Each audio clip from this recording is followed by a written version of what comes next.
আসসালামু আলাইকুম রহমতুল্লাহি ওবারাকাতু। আমরা ধারাবাহিকভাবে কোরআনুল কারীমের সূরাতুল বাকারার 158 নম্বর আয়াত পর্যন্ত শিখেছি। এবার আমরা 59 নম্বর আয়াত সহিহ শুদ্ধভাবে বানান করে শিখব ইনশাল্লাহ। আর আপনি যদি আমার চ্যানেল নতুন হয়ে থাকেন অবশ্যই আমার চ্যানেল সাবস্ক্রাইব করবেন, এবার একটু লাইক করবেন। আর আপনারা পার্ট টু পার্ট আমার ভিডিওগুলো দেখলে অবশ্যই আপনি এখান থেকে কোনো হুজুর ছাড়া এখান থেকেই সহিহ শুদ্ধভাবে কোরআন শিখতে পারবেন ইনশাল্লাহ। তাহলে কথা না বাড়িয়ে চলুন শুরু করা যাক। আউযু বিল্লাহি মিনাশ শাইতানির রাজীম। বিসমিল্লাহির রহমানির রহিম। ইন্নাল্লাযীনা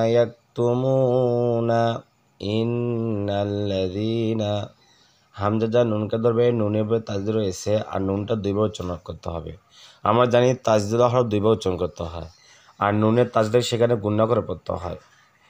আর আপনারা আরেকটা জিনিস মনে রাখবেন, যেখানে এইরকম কমলা কালার থাকবে সেখানে আমরা ওয়াজিব গুণনা হিসেবে গুণনা করব নাকেভিতে এইভাবে।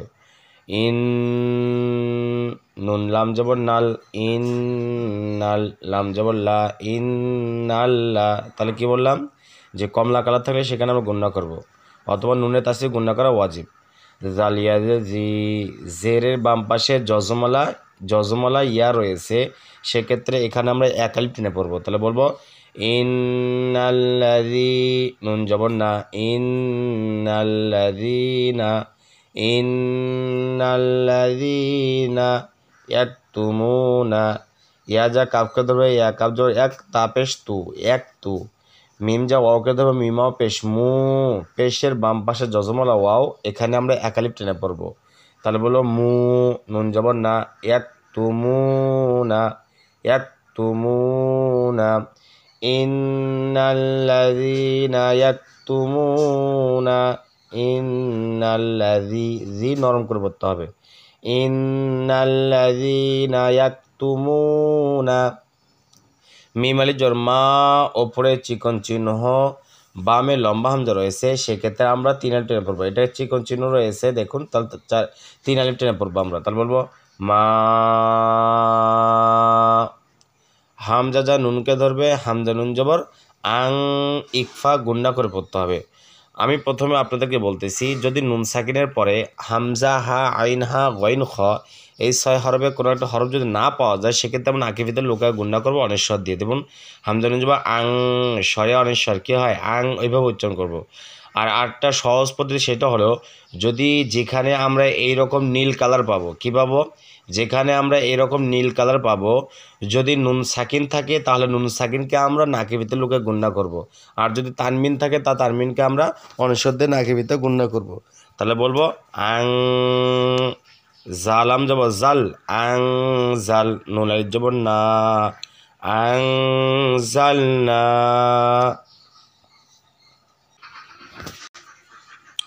তাহলে কি বললাম, আংজালনা, জবরের বাম পাশে খালি আলিফ, এক আলিফ টান। মিম যে মি, নুন যা লামকে দেবে, নুন লাম জবর নাল, তাহলে মিনাল। বা ইয়া জবর বাই, ইয়াজের ই, বাই ই, দেখেন তাজি রয়েছে, দুইবার উচ্চারণ করতে হবে, বাই ই। নুন খারা জবর না, যেখানে খারা জবর থাকবে সেখানে আমরা এক আলিফ টেনে পড়বো। তাহলে বলবো মিনাল বাই ইনা, তাজেতি, মিনাল বাইয়িনাতি, মিনাল বাইয়িনাতি, আনজালনা মিনাল বাইয়িনাতি, ইন্নাল্লাযীনা ইয়াকতুমুনা মা আনজালনা মিনাল বাইয়িনাতি। ওয়াও যা লামকে ধরবে, ওয়াও লাম যা ওয়াল, হাফেজ হু, ওয়াল হু, দালিয়া খারা যাব দা, এক আলিফ টান, খারা যাব রয়েছে। তাহলে বলবো ওয়াল হুদা, ওয়াল হুদা। মিম নুন জার মিম, ইকলাব। যদি নুন সাকিনে পরে কি থাকে, বা থাকে, যদি নুন সাকিনে পরে বা থাকে তাহলে আমরা নুন সাকিনকে ছোট্ট একটি মিম দ্বারা পরিবর্তন করে গুণনা করব। মিম নুন যা মিন না হয়, আবার মিম নুন যার মিম, দেখেন ছোট মিম আছে তাই মিম। আবার আরেকটা জিনিস, যেখানে আমরা এইরকম বেগুনি কালার পেয়ে যাব, সেখানে আমরা ইকলাব হিসেবে ছোট্ট একটি মিম দ্বারা নুন সাকিন বা তানমিনকে গুণনা করবে এইভাবে মিম নুন জের মিম বা আইন জর বা মিম বা দাল জের দি মিম বা দি মিম আলি জর মা জবরে বাম পাশে খালি আলিফ এক আলিফ টেনে পড়বো আমরা মাটাকে তাহলে বলবো মিম বা দিমা মিম বা দিমা ওয়াল হুদা মিম বা দিমা ওয়াল হুদা মিম বাদিমা বাজা ইয়াকে দেবে বাইয়া জর বাই ইয়া যাবার নুনকে দেবে ইয়া নুন যাবার ইয়ান কি বলছিলাম নুনে তাসদিদ গুণনা করা ওয়াজিব আর এরকম কমলা কারার যেখানে থাকবে সেখানে আমরা কী করবো গুণনা করবো নুনের জায়গায় যদি কমলা কারার চিহ্ন থাকে রং করা থাকে তাহলে আমরা গুণনা করবো তাহলে বললো বাই ইয়ান নুন খারা যাবো না একালিফ টান হাফেশ হু বাইয়ান্নাহু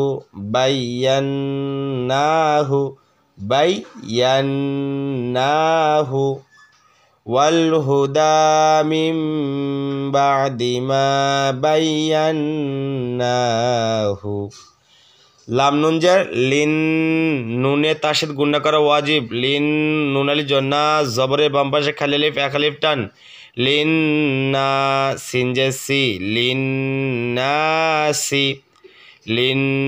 নাসি নুনে তার গুণা করা ওয়াজিব আর কমলা কালার রয়েছে সেখানে গুণা করতে হবে ফাজাল আমকে ধরে ফালাম যে ফিল কাবজের কি ফিল কি তাখরাজ তা ফিল কিতাবাজের বি ফিল কিতাবি দেখুন ফার সাথে ইয়া রয়েছে যেহেতু এখানে ইয়ার উপরে কিচ্ছু নেই সেজন্য ইয়া বাদ ফাজাল আমকে ধরবে তাহলে ফিল কিতাবি এখন যদি আমি অক্ফ করি অর্থাৎ থেমে পড়ি তাহলে বার উপরে সাকিন দেবো আর তাটাকে তিন আনি টেনে বাকে ধাক্কা দিয়ে পড়বো কারণ লাল চিহ্ন থাকবে সেখানে লাল চিহ্ন থাকবে সেখানে ধাক্কা দিয়ে পড়তে হয় আর বার উপরে সাকিন দিলে বাটা কলকলা হরফ ধাক্কা দিয়ে অবশ্যই পড়তে হবে তাহলে বলবো ফিল কিতাব মিম বা'দি মা বায়্যান্নাহু লিন-নাসি ফিল কিতাব হামজা পেশ উ ওয়াইবার কিছু নেই অবাদ হামজা পেশ উ লাম খারা যাব লা উপরে মোটা চিহ্ন বামে গোলা হামজা চারের টান উলা হামজাদের ই কাব যাবার কা উলা ইকা ইয়াজাল আমকে ধরবে ইয়ালাম জো ইয়াল আইন জবর আ ইয়াল আ নুন পেশ নু ইয়াল আনু হা পেশ হু ইয়াল আনু হু মিম জাল আমকে ধরবে মিম লাম পেশ মুল লাম খারা যাব ল আল্লাহ শব্দের এনে জব পেশ থাকার কারণে আল্লাহ শব্দ লামটাকে পুরকে পড়বো ল মুল ল হা পেশ হু ইয়াল আনু হুমুল্লাহু ইয়ালআনুহুমুল্লাহু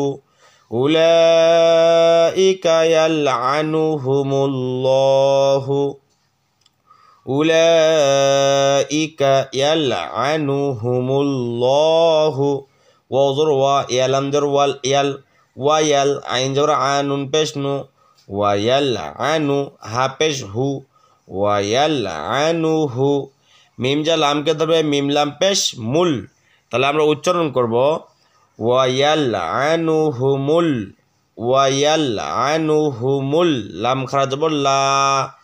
লাম খারা জবর লা আইন জের ই নুন পেশ নু পেশের বাম পাশে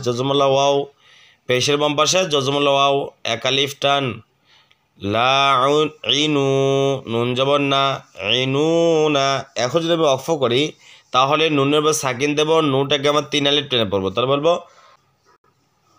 ওয়ায়ালআনুহুমুল্লাইনুন আমরা লা উচ্চারণ করবো ওয়ায়ালআনুহুমুল্লাইনুন তাহলে বুঝতে পারলেন উচ্চারণ কিভাবে করতে হবে এবং এই যে রং করা যে চিহ্নগুলো রয়েছে সেগুলো কিভাবে পড়তে হবে এগুলো অবশ্যই আপনারা বুঝতে পারলেন এই ভিডিও থেকে আর আমার ভিডিও যদি ভালো লাগে অবশ্যই আমার চ্যানেল সাবস্ক্রাইব করবেন লাইক করবেন আসসালামু আলাইকুম ওয়া রাহমাতুল্লাহি ওয়া বারাকাতুহু।